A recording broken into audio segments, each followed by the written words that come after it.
All right, let's talk about Mark Zuckerberg.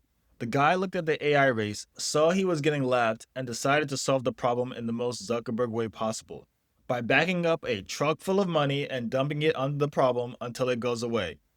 We've probably done that before, all of us. The headlines are all over the place. Meta launches a new superintelligence lab. Meta invests $14.3 billion dollars into scale AI. 20-year-old Alexander Wang is the new AI king at Meta. It all sounds very exciting, very innovative, very futuristic, but it's BS.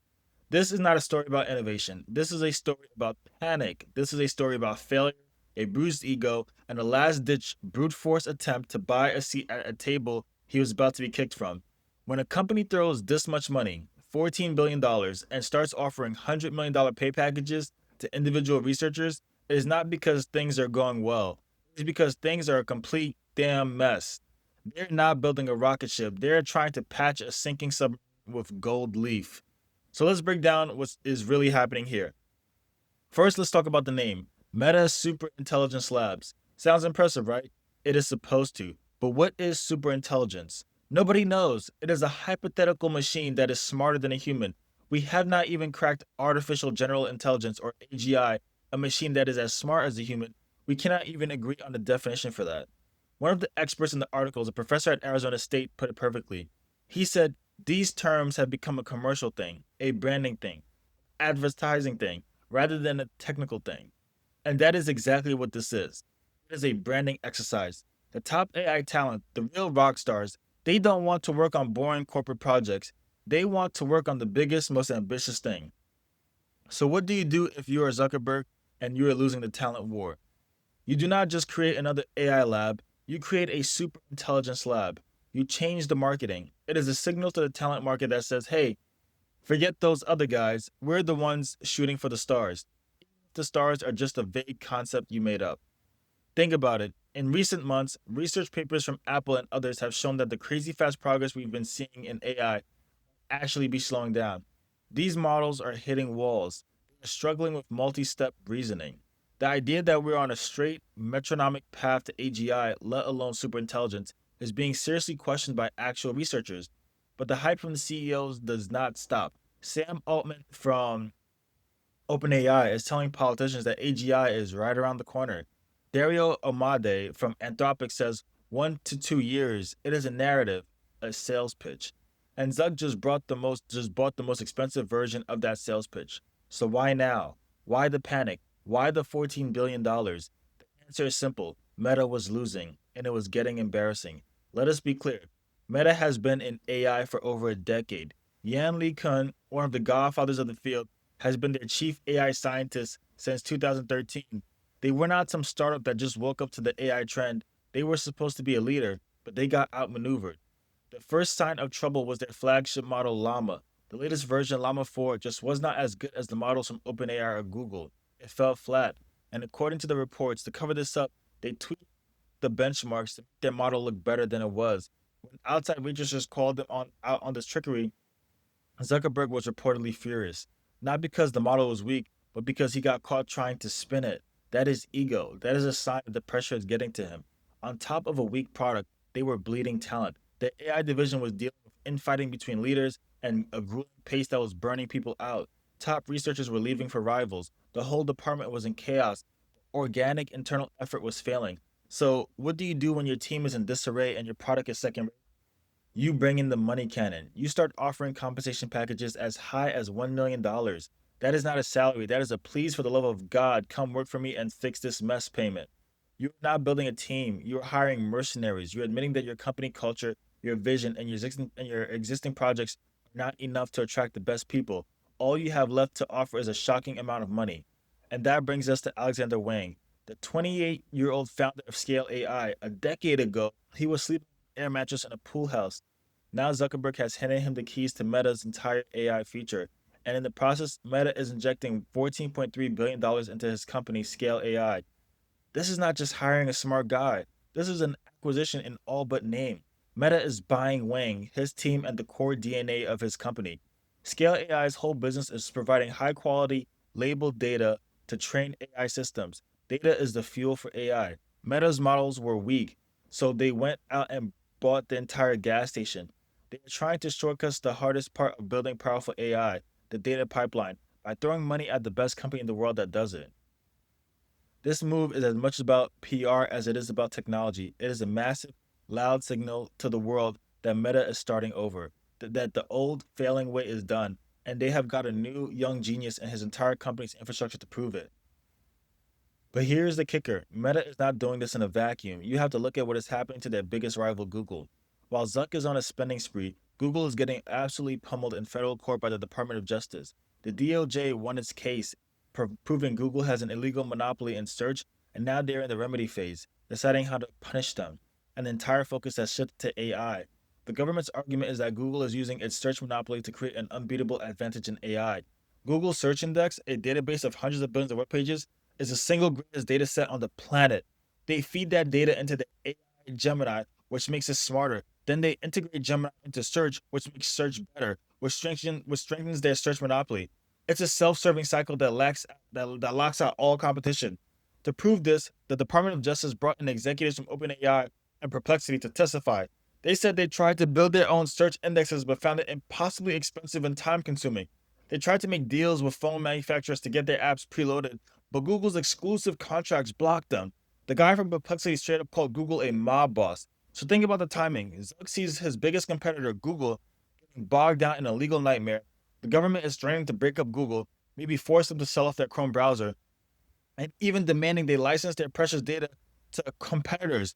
What do you do if you're Zuckerberg? You see an opening. You see your rival wounded and distracted. This is your chance. While the government is trying to slow Google down, you hit the accelerator as hard as you can. You spend whatever it takes to try and leapfrog them while they are fighting for their life in court. This $14 billion move is about catching up to OpenAI. It is a calculated, opportunistic strike against a weakened Google. So let's pull it all together. Let's look at the real picture, not the glossy press release. This whole superintelligence lab spectacle is not the dawn of a new era of innovation. It is a desperate Hail Mary from a CEO who saw his own AI projects fail, his top talent walk out of the door, and his reputation take a hit. It is a brute force cash injection designed to buy a winning team because he could not build one. It is a cynical marketing ploy, slapping the label superintelligence on a lab to attract mercenaries who could not be wooed by the actual work. And it is a perfectly timed, opportunistic attack on his main rival at their moment of weakness. This is how Silicon Valley wars are fought now. Not with brilliant ideas in the garage, but with billion-dollar deals in a boardroom driven by ego and fear. Fear of irrelevance. Fear of falling behind. Is this how we get to the future? By just buying it? Or is this just what it looks like when a king is terrified of losing his crown? The whole thing smells less like the future and more like fear. And $14 billion is a whole lot of money to spend on air freshener. Of course, let's keep digging. The story does not end there. When you get past the initial shock of the price tag, you have to start looking at the mechanics of the deal itself and the ultimate endgame. That is where it gets even more telling. But let's pull on that thread of fear for a minute, because when you look at how they're structuring this whole thing, the desperation and the sheer arrogance becomes even clearer. This is not just a simple investment. This is a masterclass in corporate maneuver. It's happening right under the noses of the regulators who are supposed to be stopping this kind of stuff. Look at the deal with Scale AI. Meta did not buy the company. An outright acquisition of that size would trigger immediate, massive antitrust alarms at the FTC and the Department of Justice. They are already on a warpath against big tech, so Meta did not buy them. Instead, they made a strategic investment of $14.3 billion and then separately hired the founder and CEO, Alexander Wang, along with his key people to run their new lab. You see the game? It is a stealth acquisition. It is an attempt to get all the benefits of the company, its technology, its leadership, its core talent, without any of the regulatory headaches of actually, buying it. It is a loophole big enough to drive a $14 billion truck through.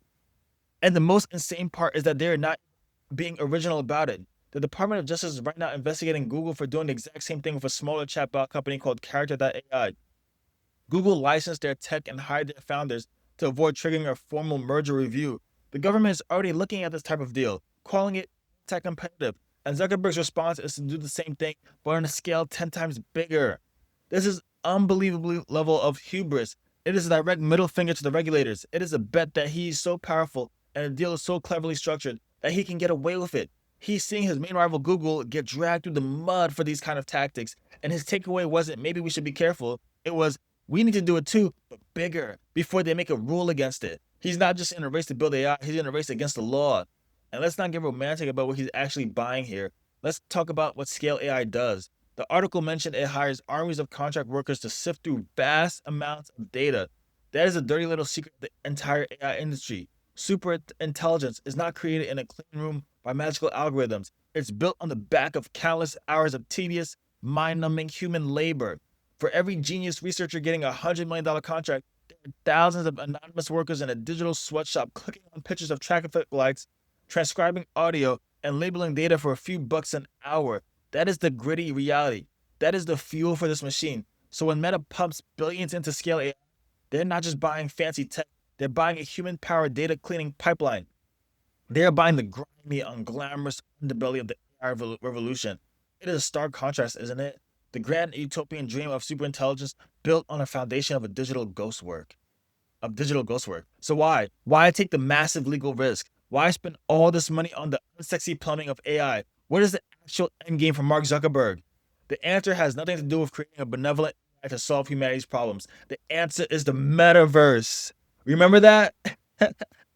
Remember the legless avatars and the empty virtual worlds? Zuckerberg bet the entire company on the idea that the metaverse was the next computing platform, the thing that would come after the smartphone. And it was a colossal, humiliating failure. He burned billions of dollars and became a global laughingstock. He tried to build the next kingdom and ended up with a ghost town. This AI push is his second chance. It is his do-over. The ultimate goal is not to make a better chatbot for Facebook. The goal is to embed this new, powerful, super intelligent AI into everything he owns, especially his hardware.